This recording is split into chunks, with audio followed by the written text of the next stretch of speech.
श्री व्यास जी महाराज ने श्रीमद् भागवत का मंगलाचरण बड़ी सुंदर स्तुति की और स्तुति करते हुए श्री व्यास जी महाराज वर्णन करते हैं जन्माद्यस्य यतोऽन्वयादितरतस् चार्थे स्वभिज्ञा स्वराय।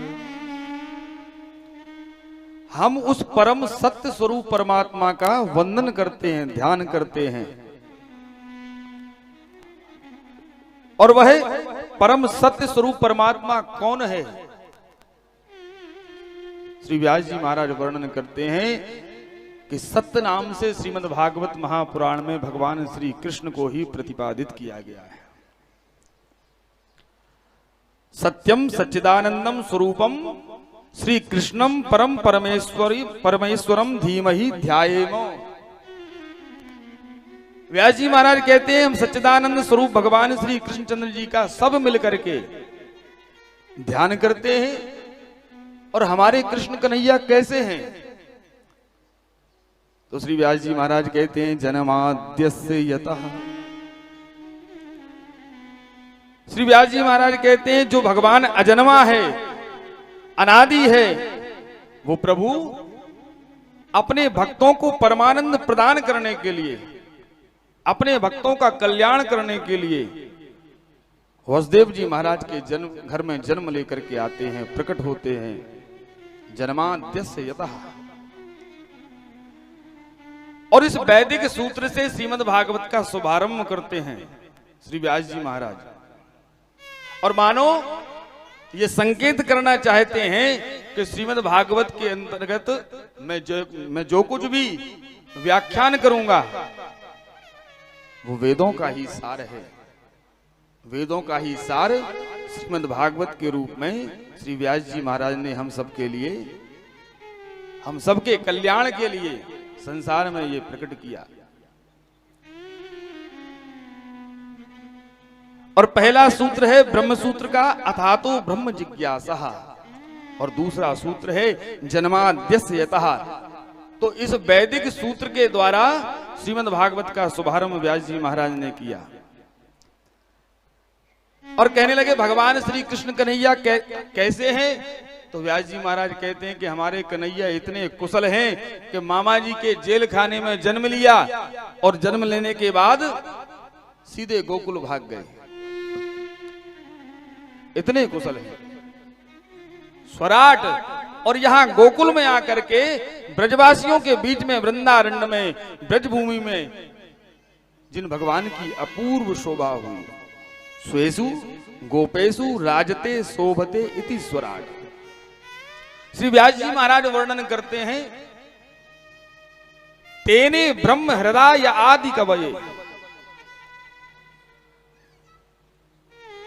अर्थात ब्रज में जिन प्रभु ने ऐसी विचित्र लीलाएं की कि कोई साधारण सामान्य प्राणी तो क्या, स्वयं विधाता ब्रह्मा भी भगवान की लीलाओं को देख करके व्यामोहित हो जाते हैं,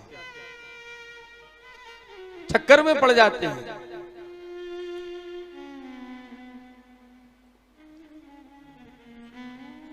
आगे भगवान की बाल लीलाओं में कथा आती है कि एक बार विधाता ब्रह्मा भगवान के ग्वाल बाल बछड़ों का हरण करके अपने ब्रह्मलोक में ले गए।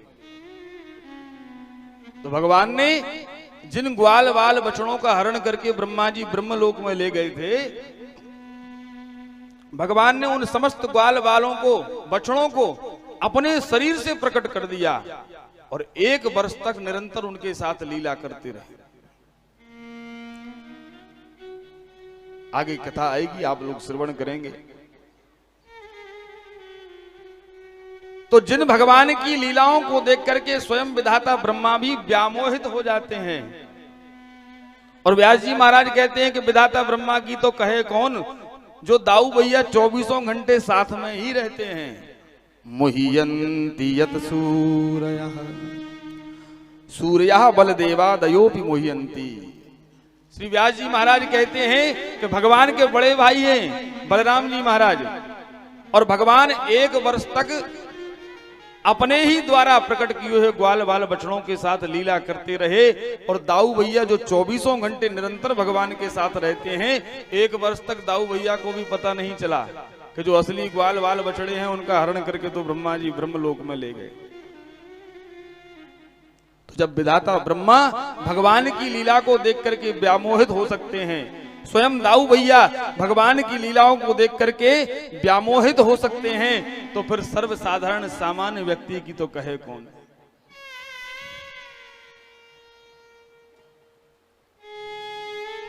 तेजो वारी मृदाम यथा विनिमयो यत्र त्रिसर्गो मृषा। श्री व्यास जी महाराज मंगलाचरण के माध्यम से कहते हैं कि हमारे मुरली मनोहर जब अपनी वेणु का निनाद करते हैं, भगवान अपनी बांसुरी को बजाते हैं, तो भगवान की मधुर वंशी का स्वर श्रवण करके तेजो वारी मृदाम यथा विनिमय, बड़े बड़े जो गिरिराज जी महाराज जैसे पर्वत हैं वो द्रवीभूत होकर के जल बन करके बहने लगते हैं। ये भगवान की वंशी का प्रभाव है।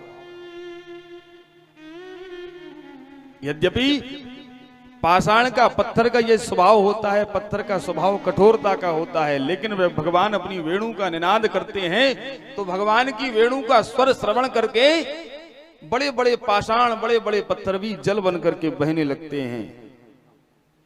और बोले यमुना की धारा जल का धर्म है बहने का, लेकिन भगवान की वेणु का निनाद श्रवण करके यमुना मैया पाषाणवत हो जाती है।